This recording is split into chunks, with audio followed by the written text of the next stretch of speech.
براہ راست اسلام آباد لیے چلیں گے جہاں پر وفاقی وزیر مراد سعید پریس کانفرنس کر رہے ہیں۔ جی، کہانی اس سے شروع ہوئی تھی کہ انہوں نے قومی اسمبلی میں تحریری NRO مانگا، وہ نہیں ملا۔ اس کے بعد سڑکوں پہ نکل آئے، اور سڑکوں پہ جب نکل آئے تو روز آپ کو ایک نئی چیز دیکھنے کو ملتی ہے۔ عوام نے سیاسی میدان میں ان کو مسترد کر دیا، جس بری انداز سے ان کے جلسے مسترد ہوئے، چاہے لاہور ہو، ملاکنڈ میں تو یہاں تک ہوا کہ گراؤنڈ سے کرسیاں اٹھاتے ہوئے بھاگے جا رہے تھے، سڑک سے پھر تک پہنچ گئے۔ اور یہ مناظر آپ کے چینلز نے بھی دکھائے، میں اس کے اوپر بات نہیں کرنا چاہتا کیونکہ ان کی اتنی اہمیت ہی نہیں ہے۔ پشاور جلسہ، پھر لاہور کی جلسی، یہ تمام چیزیں آپ نے دیکھی، ناکامی ہوئی۔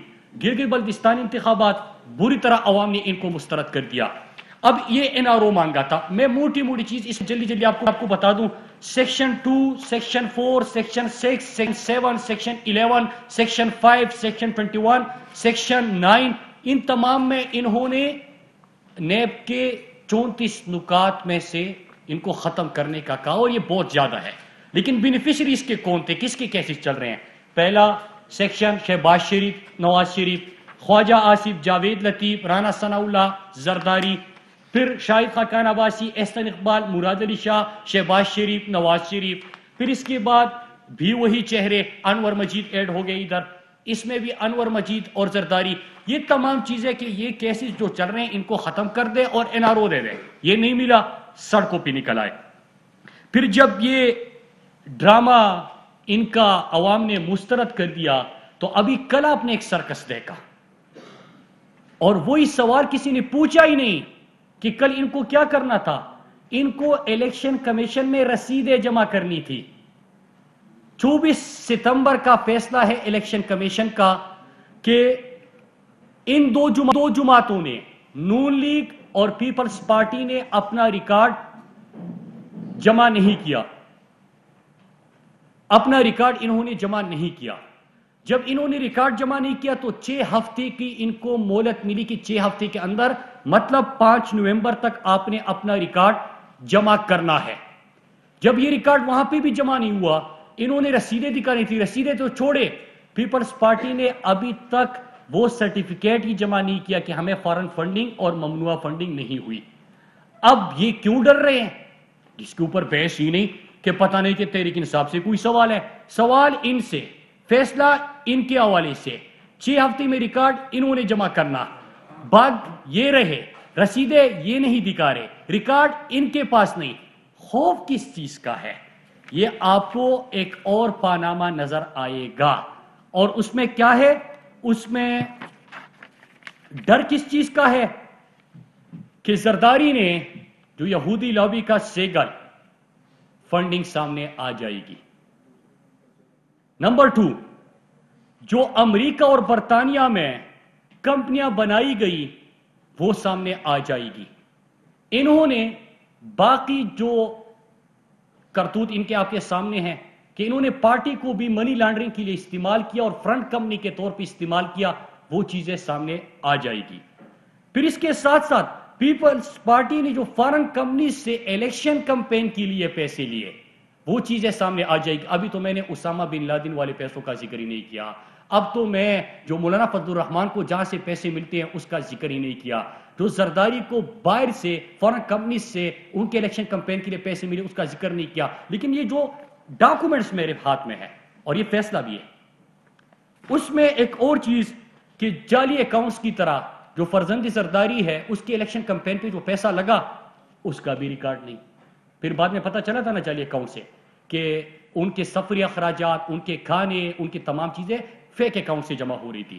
ان چیزوں کا ان کو خوف ہے، اس وجہ سے یہ ریکارڈ جمع نہیں کر رہے۔ میں اب اصل ایشو کے اوپر آتا ہوں جس پہ میں آج آپ سے بات کرنا چاہتا ہوں۔ اصل بحث جو کہ اس سرکس میں یہ جو روزانہ کی بنیاد پہ تفریح مہیا کرتے ہیں اور ان کے بیانات آپ کے سامنے ہیں، ٹی وی کھیل رہے ہیں سارا دن، لیکن اصل جو پاکستان کے ایشوز ہے اور اس وقت دنیا کے اندر جو ہو رہا ہے اس کے اوپر بحث ہی نہیں ہو رہی۔ پچھلے 4 مہینے میں دنیا نے انڈیا کے بارے میں کیا کہا؟ اور پھر میں آپ کے پاس وہ گریٹر گیم پلان جس کا میں 2-3 دفعہ آپ کے سامنے ذکر کر چکا ہوں اس کی طرف آتا ہوں۔ نومبر میں اکانومسٹ کی رپورٹ آتی ہے، انڈیا کے حوالے سے ایکسپوز ہوتا ہے انڈیا۔ اکتوبر میں فارم پالیسی کے حوالے سے کی رپورٹ آتی ہے، فنسن کی رپورٹ آتی ہے دسمبر 2020 میں، ای یو ڈس انفارمیشن لیب کی اس کی رپورٹ آتی ہے 9 دسمبر کو۔ ارناب گوسوامی والا، ابھی جو پلوامہ ڈرامہ کہ انڈیا نے کس طرح پلوامہ کا ڈرامہ رچا کے اپنے فوجی مارے اور الزام پاکستان پہ ڈالا، وہ آتی ہے 15 جنوری کو۔ اور یو کے پارلیمنٹ کے اندر 11 پارلیمنٹیرین جو کشمیر کے حوالے سے بات کرتے ہیں، جو انڈیا کے حوالے سے گفتگو ہوتی ہے، وہ رپورٹ آتی ہے۔ لیکن اس کے اوپر یہاں پہ صرف ایک سرخی تو بن جاتی ہے، لیکن بحث نہیں ہو رہی کہ کس طرح انڈیا نے ہیومن رائٹس وائلیشن کی، کس طرح پاکستان کو بدنام کرنے کی کوشش کر رہے ہیں، کس طرح انڈیا دنیا کے اندر اور خصوصاً پاکستان کے اندر دہشت گردی کروا رہا ہے، کس طرح وہ جھوٹ پھیلا رہا ہے، کس طرح پاکستان کے خلاف جھوٹا پروپیگنڈا کر رہا ہے۔ اس کے اوپر کوئی بحث ہی نہیں ہوئی۔ اب جب یہ چیزیں انڈیا کا اصل چہرہ دنیا ایکسپوز کر رہے ہیں، آج تو ہم نہیں کہہ رہے ہیں، اس سے پہلے اگر سپتمبر میں نے یہاں پہ پریس کانفرنس کی تھی، آپ کے سامنے ڈاکومنٹری ویڈیوز بھی پیش کیے تھے، لیکن اب تو اکانومسٹ کہہ رہا ہے، ای یو ڈس انفو لیب کہہ رہا ہے، فنسن کہہ رہا ہے، فارن پالیسی میگزین کہہ رہا ہے، یو کے پارلیمنٹیرینز کہہ رہے ہیں، ارناب گیٹ ان کے خود اپنی چیزیں سامنے آ گئی۔ اب جب یہ آ گئی تو اس وقت انڈیا کیا کر رہے ہیں؟ آپ نے دیکھا کہ اللہ کا شکر ہے کہ پاکستان کی ادارے اور پاکستان کے پاس بہترین فوج۔ انڈیا نے جب پاکستان کو میلی آنکھ سے دیکھا تو دنیا نے ابھینندن کی صورت انڈیا کے غرور کو آسمان سے گرتے دیکھا۔ وہ چیز آپ کے سامنے آ گئی، انڈیا جو انتشار پھیلانے کی کوشش کر رہا ہے، نمبر 1، جو انڈیا پاکستان کو یہاں پہ انریسٹ پھیلانے کی کوشش کر رہا ہے، نمبر 2۔ اور اس کے ساتھ میں آپ کو ثبوت کے طور پہ اجت دوول کے بیانات اور اجت دوول ڈاکٹرائن، یہ آپ کے سامنے ہم پہلے بھی لا چکے ہیں۔ پھر اس کے ساتھ مودی کے بیانات، پھر ان کے جو دنیا کے اندر رپورٹس پبلش ہوئی، سریواستہ گروپ آپ کے سامنے آ گیا، کلبھوشن کو ہم نے پکڑا وہ آپ کے سامنے آ گیا، بہت سارے ثبوت آپ کے سامنے رکھے گئے۔ لیکن اس کے ساتھ ایک حال ہی میں شائع ہونے والی کتاب جس میں ذکر ہے کہ پاکستان کے اندر کس طرح انڈیا انتشار پھیلانے کی کوشش کر رہا ہے، کس طرح پاکستان کے خلاف وہ پروپیگنڈا کر رہا ہے۔ میری اب ان جماعتوں سے بھی اور پورے قوم کے سامنے میں چند سوال رکھنا چاہتا ہوں اور پھر میں کنکلوڈ کروں گا چند اہم نکات کے ساتھ۔ نمبر 1 یہ کہ ای یو ڈس انفو کی رپورٹ پڑھی ہے کہ کس طرح انڈیا ایک شریواستہ گروپ کو استعمال کر کے fake identities, fake N G Os, اس طرح مختلف میڈیا آؤٹ لیٹس، 750 سے زیادہ ویب سائٹس، اس کے ساتھ نیوز چینلز، ان کو استعمال کر کے پاکستان کے خلاف پروپیگنڈا کر رہا ہے، جھوٹ پھیلا رہا ہے۔ اس انفو کی رپورٹ پڑھی ہے اور پھر 20 ستمبر سے آج کے دن تک پی ڈی ایم کے اسٹیٹ سے دیے جانے والے بیانات خود سنیے اور خود پڑھیے، کیا مماثلت ہے اور کیوں ہے، نمبر 1۔ نمبر 2، حال ہی میں شائع ہونے والی کتاب اجت دوول کے بیانات یا اجت دوول ڈاکٹرائن جو وہ کہتے ہیں ان کو، انڈیا اسرائیل کا گریٹر گیم پلان، یہ دیکھیے، اور اگر آپ نے نہیں دیکھا تو انشاءاللہ آپ کی کہنے پہ میں کل پرسوں آپ کو وہ ویڈیو ثبوت کے ساتھ وہ بیانات پھر سے دکھا دوں گا اگر کوئی بھول گیا ہے، وہ دیکھیے۔ اور پھر آزاد بلوچستان کا نعرہ، مزار قائد کی بے حرمتی، کراچی میں اردو زبان والوں کے خلاف زہر اگلنا، پنجاب جا کے لاہور میں لاہوریوں کی تذلیل کرنا، خیبر پختونخوا جا کے لڑ اور بر کا نعرہ لگانا، کس کی سوچ، کس کے بیانیے اور کس کو نشانہ بنایا گیا، ان دونوں کو اکٹھے پڑھیے۔ تیسرا، انڈیا نے پاکستان کو میلی آنکھ سے دیکھا، پوری دنیا نے دیکھا، اور میں سلام پیش کرتا ہوں پاکستان کے پرائم منسٹر اور پاکستان کی ادارے، تو انہوں نے کا کردار تو تھا ہی، لیکن میں سلام پیش کرتا ہوں اپنے میڈیا کو، اپنے پاکستان کے نوجوانوں کو جو سوشل میڈیا پہ تھے، کہ جب یہاں پہ انہوں نے پاکستان کو میلی آنکھ سے دیکھا تو کس طرح ان کی تیاری گرائی گئی اور پورا جو ان کا جھوٹا پروپیگنڈا اور کمپین تھی آپ سب نے مل کر اس کو شکست دی. اس وقت سب کے سامنے ایک ہی سوچ تھی, ایک ہی آواز تھی, ایک ہی بیانیہ تھا, وہ پاکستان کا تھا اور پاکستان کی بات ہو رہی تھی. اس کو دیکھیے پھر پارلیمنٹ میں ان کی جماعت کی طرف سے دیا جانے والا بیان کہ پاکستان کی جیت کو متنازع بنانے کی کوشش اور پاکستانیوں کے حوصلے کو پست کرنے کی ناپاک کوشش کیوں ہوئی اور کس لیے ہوئی. نمبر 4, اور میں امید کرتا ہوں کہ ان سوالوں کو پھر آپ صرف ابھی میڈیا کی حد تک چلا کے بھولیں گے نہیں بلکہ یہ سوال پوچھیں گے, بحیثیت پاکستانی ہمیں پوچھنا ہے. نمبر 4, نواز شریف کی میں بارہا ذکر کر رہا ہوں لابیست سے ملاقاتوں کی. نواز شریف سابق نااہل وزیر اعظم, سرٹیفائیڈ چور ڈاکو, سرٹیفائیڈ اشتہاری, اس کی لندن میں لابیست سے ملاقاتیں ہوتی ہے اور اس کے 2 ایجنڈے بھی میں آپ کے سامنے رکھتا ہوں کہ کس پوائنٹ پہ بات ہوئی. پاکستان کی فوج کے خلاف اور ایک کرپٹ کو ڈیموکریسی کا ڈیموکریٹک چیمپئن کے طور پہ پیش کرنا, یہ 2 نکات تھے. ان 2 نکات کو دیکھیے اور پھر انڈیا اسرائیل کے گریٹر گیم پلان کو دیکھیے, کیوں مماثلت ہے, کیوں اسی ایجنڈے اور نیریٹو کے اوپر بات ہو رہی ہے. میرا ایک اور سوال, مولانا اجیت دول کی میں نے آپ کو پوری کہانی بتائی اس گیم پلان کی کہ پاکستان کے اندر انتشار اور وہ کیا کہتے ہیں, یہ کتاب میں کیا لکھا گیا ہے, اجیت دول نے کیا کہا, گریٹر گیم پلان کیا ہے. میں پھر سے ریپیٹ کر دوں کہ سندھیوں کے حوالے سے, سندھ کے حوالے سے, بلوچستان کے حوالے سے جو نعرہ لگا, بلوچستان کے حوالے سے وہ سوچ, خیبر پختونخوا کے حوالے سے وہ سوچ جو پچھلے جلسے میں نعرہ لگا, یہ ان کا گریٹر گیم پلان ہے. اب اس گریٹر گیم پلان کو دیکھ لیجئے, اجیت دول کے کردار کو دیکھ لیجئے, مولانا فضل الرحمان کی اس سے ملاقات کو دیکھ لیجئے. مولانا فضل الرحمان کی ملاقات کیوں ہوئی, کس حوالے سے ہوئی اور کن نکات پہ بحث ہوئی, یہ سوال آپ نے کرنا ہے. پھر ایک اور چیز, ضم شدہ اضلاع, پھر اسی کے گیم پلان کو دیکھ لیجئے. ضم شدہ اضلاع سابقہ فاٹا, اور جب انضمام ہو رہا تھا تو اس وقت سے لے کے آج کے دن تک اس کی مخالفت کون کر رہا تھا, فضل الرحمان. کیوں کر رہا تھا, میں آپ کے سامنے آج رکھ لیتا ہوں. کس بیرون ملک سے اس کی بات ہوئی اور ان سے کتنی فنڈنگ لی اس کی مخالفت کرنے کے لیے. ایک اور سوال, اجمل قادری کا تعلق کس جماعت سے ہے, کس جماعت سے اجمل قادری کا تعلق, اسی کی جماعت سے ہے. حکومت کس کی ہے, نواز شریف کی. وفد کدھر بھیجا جا رہا ہے, اسرائیل. کیا اسرائیل پاکستان کا پاسپورٹ اٹھا کے دیکھ لیجئے, آپ دنیا میں ہر کہیں جا سکتے ہیں, اسرائیل آپ نہیں جا سکتے.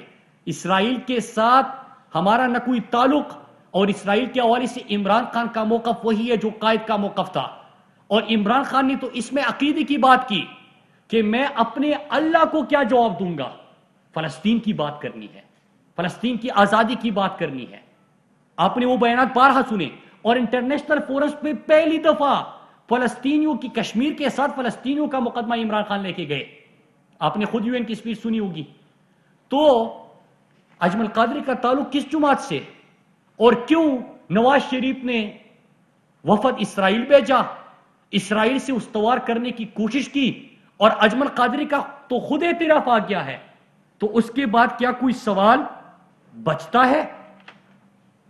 اور کیا یہی وجہ تو نہیں ہے اسرائیل سے تعلقات کی ان کی, کہ JIT جب بنی تھی آپ کو یاد ہوگا, ایک تو لابیست سے ملاقاتوں کو دیکھ لیجئے, پچھلی حکومت میں انہوں نے جس طرح ختم نبوت قانون میں ترمیم کی کوشش کی تھی, یاد ہے آپ کو, یاد ہے آپ کو, میں سوال کر رہا ہوں, کوشش کی تھی.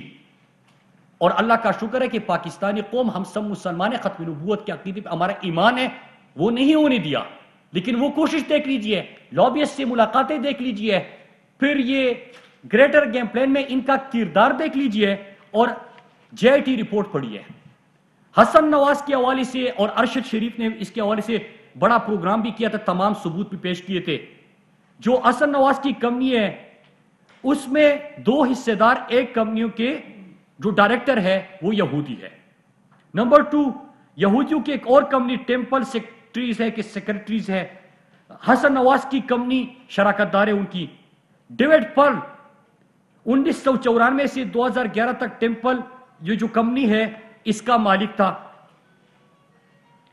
باربرا ایک اور کردار ہے جو کہ اسرائیلی ہے. عالمی یہودی تحریک کا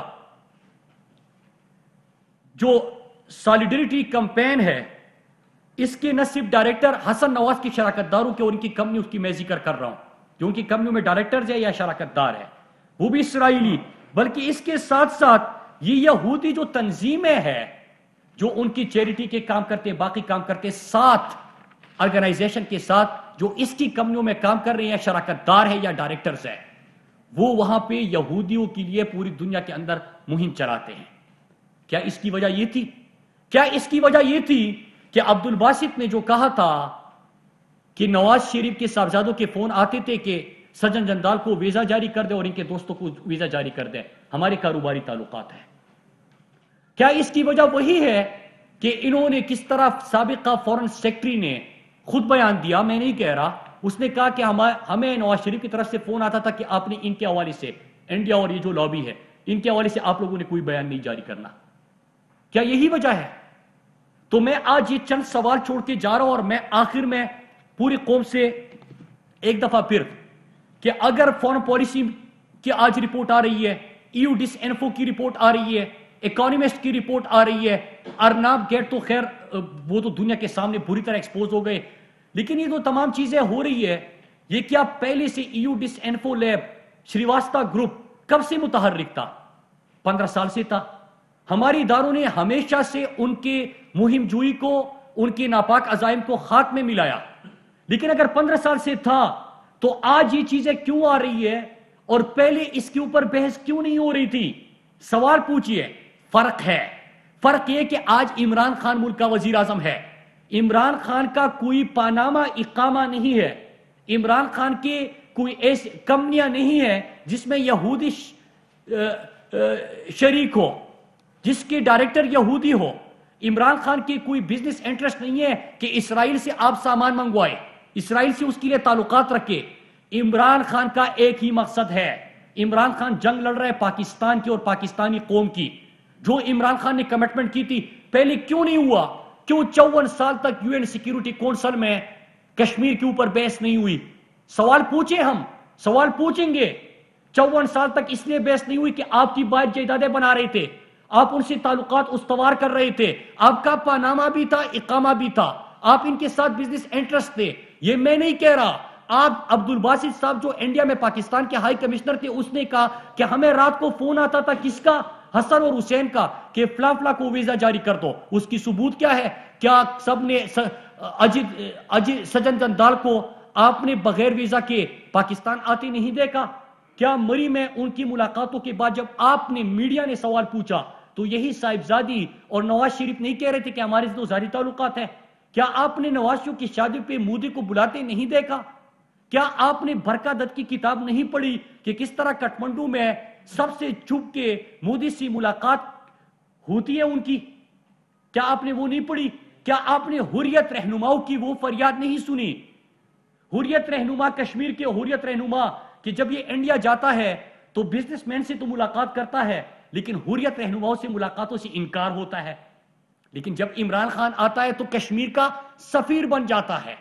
جب عمران خان آتا ہے اور یو این کے اندر وہ سپیچ کرتے ہیں تو ہر پاکستانی کو، ہم پاکستانی ہمیشہ سے دکھ ہوتا تھا کہ یہ پرچی لے کے جاتے تھے، جھکے سر ہوتے تھے، باہر کاروباری انٹرسٹ ہوتے تھے، آنکھوں میں آنکھیں ڈال کے بات نہیں کر سکتے تھے. کلبھوشن کو رنگے ہاتھوں ہم نے پکڑا، آپ اس کا نام لیتے ہوئے شرماتے تھے. کیوں نہیں کیا؟ آپ نے پاکستانیوں کو مار رہے تھے، ہمارے پاکستان کے اندر دہشت گردی کی کارروائی کر رہے تھے.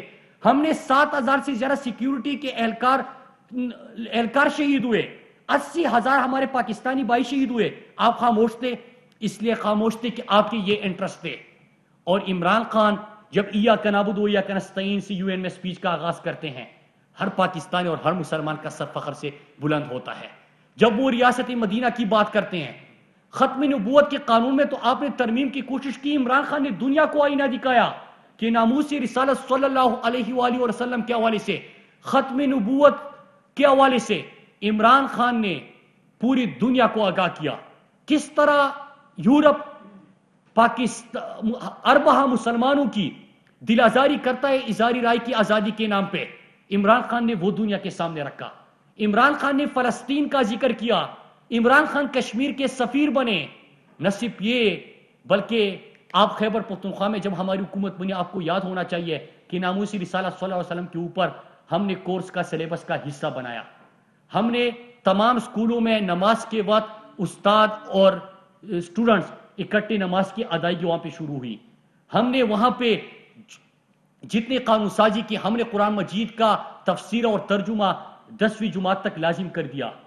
ہم نے یہاں تمام جو امام ہیں ہمارے مساجد کے، ان کے لیے وظیفہ، کیونکہ استاد کو تنخواہ ملتی ہے، امام مسجد کو کیوں کچھ نہیں ملتا، اس کی امپلیمنٹیشن بھی ہو گئی حال میں، آپ کو پتہ ہے. یہ بھی چیزیں ساتھ میں کی. لیکن میں سوال پوچھنا چاہتا ہوں کہ آپ جب جاتے تھے سجن جندال سے تعلقات، مودی سے تعلقات، آپ کے بغیر ویزا کے ان کو بلانا، ان کے لیے فون کرنا، ان سے کاروباری انٹرسٹ کرنا، یہ تمام چیزیں آپ کرتے رہے. عمران خان کشمیر کی بھی سفیر بنے، عمران خان فلسطین کی بھی سفیر بنے. عمران خان نے مسلمانوں کے جذبات دنیا تک بھی پہنچائے، اور ایسی نمائندگی کی وہ کر سکتے ہیں کیونکہ ان کا کوئی باہر کوئی کمپنی کوئی جائیداد نہیں. عمران خان نے جتنا کچھ دنیا میں اس کی کمائی تھی وہ سب پاکستان میں موجود ہے. ایک ایسا وزیر اعظم جس کا کوئی کیمپ آفس نہیں، ایک ایسا وزیر اعظم جو وزیر اعظم ہاؤس کے عالیشان محل میں نہیں رہتا، تو وہ بات کر سکتا ہے. اس کے اندر خود ہی ہے. اور آپ نے یہ تمام چیزیں کی. میں امید کرتا ہوں آپ یہ سوال پوچھیں گے. اور میں نے پہلے بھی کہا تھا، جنگ بہت بڑی ہے، جنگ بہت بڑی ہے، اور جو کردار آپ کو یہاں پہ نظر آ رہے ہیں وہ مہرے ہیں. جو سوال میں نے رکھے ہیں، میں امید کرتا ہوں کہ یہ سوال آج آپ بھی پوچھیں گے، ان سے یہ سوال پوچھے جائیں گے، اس کے جواب بھی ڈھونڈے جائیں گے. انشاءاللہ دشمن کو جس طرح ہر محاذ پہ شکست ہوئی، اس طرح ان کو شکست فاش کریں گے. پاکستان ان کی نظروں کے سامنے آگے بڑھتا رہے گا. پاکستان انشاءاللہ عمران خان کی قیادت میں ترقی کرتا رہے گا. پاکستان اسی طرح پوری دنیا کے مسلمانوں کی نمائندگی کرتا رہے گا. عمران خان اسی طرح انشاءاللہ کشمیر کے فلسطین کے سفیر بن کے دنیا میں ان کا مقدمہ لڑتے رہیں گے. اور کسی کو اچھا لگے برا لگے، ناموسی رسالت صلی اللہ علیہ وآلہ وسلم، مدینے کی ریاست، ختم نبوت کے عقیدے کے اوپر ہمارا ایمان ہے، یہ ہمارا بیلیف ہے.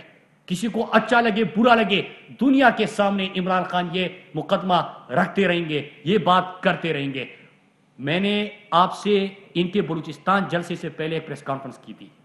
جو میں نے آپ کے سامنے ویڈیوز رکھے تھے، ان کے جلسے میں آزاد بلوچستان کا نعرہ لگ کے اور پاک افغان جو بھاڑ لگی ہے اس وقت سرحد کے اوپر، اس کو اکاڑ پھینکنے کی، وہ انہوں نے اسی جلسے کے اندر 1 گھنٹے کے اندر اس کو سچ ثابت کر دیا. اور میں نے یہ بھی کہا تھا کہ ایوڈس انفو لیب کی رپورٹ اس وقت نہیں آئی تھی. میں نے اس وقت کہا تھا کہ گریٹر گیم پلان ہے، نواز شریف کی تو سمجھ میں آتی ہے، فضل الرحمان کی ملاقاتوں کی سمجھ میں آتی ہے، لیکن اگر کوئی نادانی میں بھی یہ بیانات دے کے اور اس کا حصہ بن کے نادانی میں بھی کچھ کر رہا ہے تو ان کے بتانے کے لیے میں یہ پریس کانفرنس کر رہا ہوں. اور وہ تمام حقائق ایوڈس انفو لیب کی رپورٹ میں سامنے آ گئی. آپ سب کا بہت شکریہ. یہ سوال آپ بھی پوچھئے اور ضرور کیجئے. اور اجمل قادری کا آپ نے مولانا فضل الرحمان سے میری ریکویسٹ ہے، میں ریکویسٹ ہی کر سکتا ہوں، میں تو پوچھوں گا کہ کس طرح وفد بھیجا گیا تھا اسرائیل؟ کیا یہ جو جے آئی ٹی رپورٹ میں چیزیں آئی تھی یہی آپ کے تعلقات تھے اور یہی آپ کے انٹرسٹ تھے؟ شکریہ سر. سر آپ کو ماشاءاللہ کافی انفارمیشن ہوتی ہے، یعنی ٹریڈرز بھی آپ کے پاس آ جاتی ہیں، تو جس ساتھ جلسے سے پہلے چیزیں جو کرنے والی وہ بھی آپ کے پاس آ جاتی ہیں. یہ فرمائیے گا کہ پی ڈی ایم میں پیپلز پارٹی باضابطہ طور پہ پی ڈی ایم سے نیتی قابل اختیار کرے گی، اس کی کوئی انفارمیشن آپ کے پاس ہے یا نہیں؟ نمبر 2، آپ نے ایک نوٹس لیا کہ مواصلات کی منسٹری سے کہ موٹر وے میں یہ جتنے بھی پروجیکٹس ہوئے نون لیگ کے دور میں انسینٹیو ٹیکس لی گئی، اس کے بعد ساتھ ایک رپورٹ جامع کروا رہے ہیں یا آپ نے ان سے مانگی ہے. اس بات کی یقین دہانی آج عوام کروائیں گے کہ اس میں بشمول سیاسی لوگ اور بیوروکریٹس جو بھی شامل ہیں ان سب کے نام منظر آپ ہیں. میں تو اسی پہ فوکس رہنا چاہتا تھا کیونکہ جب سوال اس سے ہٹ کر آ جائے تو پوری بحث آپ کی چلی جاتی ہے. میں پھر ریکویسٹ کرتا ہوں کہ یہ ایشو بہت اہم ہے اور آپ نے اس کے اوپر فوکس کرنا ہے. میں ریکویسٹ ہی کر سکتا ہوں، آپ کو میں جواب دے دیتا ہوں. ایک یہ کہ پی ڈی ایم بنا کیوں تھا، یہ این آر او ہے. جب تک یہ ان کے انٹرسٹ ہے وہ ساتھ ہے، جب یہ انٹرسٹ نہیں ہوں گے الگ الگ ہو جائیں گے. میں سر عرض تو سن لینا، سوال ہوا ہے ٹھیک ہے جی. دوسرا آپ نے سوال کیا ایک تو براڈ شیٹ جو دوسرا پاناما آیا اور اس میں $160 ملین کی پشاور لاہور موٹر اسلام آباد لاہور موٹر وے کے حوالے سے نواز شریف نے کمیشن دیا. اصل میں براڈ شیٹ یہ پاناما ایک اور ہے, پہلے مٹھائیاں تقسیم کر رہے تھے, اب ان کو سمجھ نہیں آ رہی کیسے ان سے ہٹے. اس میں مواصلات کے حوالے سے بھی بات ہے اور اس میں $160 ملین صرف ایک موٹر وے میں کک بیک لینے کی بات ہوئی ہے. ٹھیک ہے, اس کی ہم نے رپورٹ منگوا لی. اس کے علاوہ آپ نے کہا کہ چاہے وہ سیاسی لوگ ہو چاہے وہ بیوروکریٹس ہو, میں آپ کو پہلے 100 دن اور پھر 1 سال کا اگر بتا دوں تو اس میں بیوروکریٹس جو تھے ان کے بھی نام سامنے لائے تھے اور ان کے اوپر ایکشن بھی ہوا تھا. نمبر 2, 20 ارب کی آج کے دن تک مواصلات کی وزارت نے ریکوری کی ہے. ٹھیک. نمبر 3 کہ اس کے ساتھ ساتھ جتنے سیاسی لوگ تھے, سیاسی لوگ تو کم از کم یہاں پہ پریس کانفرنس کر لیتے ہیں اور کی بھی تھی جن کے نام آئے تھے, اور جو بیوروکریٹس تھے وہ اپنے کیسز ہی لڑنے لگے. تو یہ فرق تھا. 17 کیسز اس وقت بھی نیب اور ایف آئی اے کے پاس مواصلات کی وزارت کی جو تھے وہ چل رہے ہیں. ٹھیک ہے جی. آپ مجھ سے یہ سوال کریں گے کہ کیا نتیجہ ہے اس کا. جناب میں تو اپنی قوم کے پیسے کی حفاظت کرنے کا ذمہ دار ہوں, اس لیے میں ای بڈنگ اور ای ٹینڈرنگ پہ چلا گیا. میں ذمہ دار ہوں اپنے رائٹ آف وے کی, اس لیے میں GIS میپنگ کے اوپر چلا گیا. اس سے فائدہ کیا ہوا؟ 50 ارب کا آپ کا ریونیو بڑھ گیا. میں نے کہا کہ بات کی اور چلی جائے گا, آپ سوال اس پہ فوکس کر رہے ہیں. ہوا کیا نیب کے اندر کیس کا وہ نیب بہتر بتا سکتی ہے. ہاں ایک چیز میں آج یہاں پہ کہوں, وہ میں نے سنا کہ وہ جو احسن اقبال ہے وہ روزانہ پریس کانفرنس کرتا ہے اور وہ کہتا ہے کہ اس نے میرے حوالے سے بھی سوال پوچھے تھے. آپ ذرا پوچھئے اس سے کہ آپ نے ڈیفیمیشن نوٹس بھیجا تھا مجھے, میں نے آپ کا جواب بھی دیا, ساتھ میں ریکارڈ بھی دیا, ریکارڈ کے ساتھ اس سے سوال پوچھے, عدالت سے بات کیا. آج سر یہ بتائیں کہ جن 2 لوگوں کا نام مریم نواز نے لیا اسپیچ کے دوران جن کی طرف سے فنڈنگ آپ کو کی گئی, کیا آپ اس بات سے انکار کرتے ہیں؟ وہ تو کل ہی آپ کے مجیب شامی کا پروگرام دیکھ لیجئے, وہ تو پاکستانی تھے, جھوٹ تھا. جس طرح اس کی لندن, کیا پاکستان میں بھی کوئی جائیداد نہیں تھی, سامنے آ گئی, اسی طرح کا وہ بیان تھا. ہماری سیاست میں دو جو ہے نا, جو یہ 2 بچے ہیں ان کے بچے, یہ تفریح کا سامان ہے, انجوائے کرے سے. جی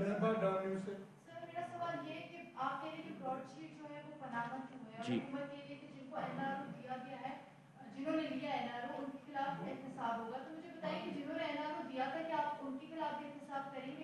اس کے حوالے سے یہی تمام چیزیں دیکھنے کے لیے TORs آپ پڑھیے اس کے سامنے آپ کی تمام چیزیں آ جائے گی. 3 رکنی کمیٹی بنی ہے, ہمارے انفارمیشن منسٹر شبلی فراز صاحب, فواد چودھری صاحب اور شیریں مزاری صاحبہ, اور وہ ان تمام چیزوں کو دیکھ رہی ہے.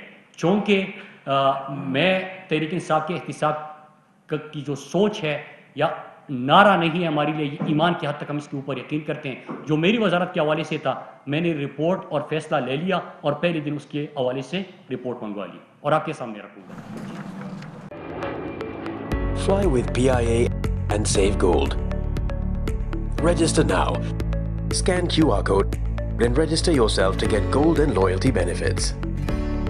Powered by ARY Sahulat Wallet.